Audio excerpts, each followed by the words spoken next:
Hi everyone, in front of me I've got SONY Xperia 10 Mark V, and let me share with you how to add the photo to a contact in this device. So first of all, we have to open our contact list, for example, by using the dialer. Find the contact you'd like to edit and tap on it. I forgot to remove the photo, but that's okay.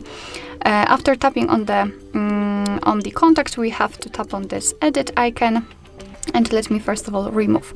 As you can see, you will have this circle, so let's simply tap on it and you will be transferred to the illustrations. You can pick something from those options if you like to. There are quite a lot of pretty options, interesting options from which you can choose. You've got Google Photos also, and in the device photos you've got also the camera option, which simply means that you will be able to open the camera app and take a photo of the person who's right in front of you.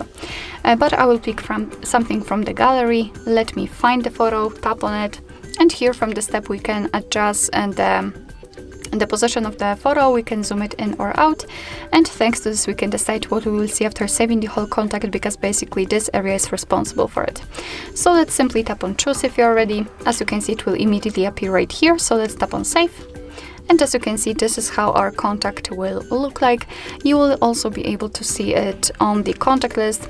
Of course, we have to open it again because it did not refresh. As you can see, we've got this photo, and you will be able to see it on the contact during all incoming calls from that number, for example. Alright, so that'll be all. Thank you so much for watching. I hope that this video was helpful, and if it was, please hit the subscribe button and leave the thumbs up.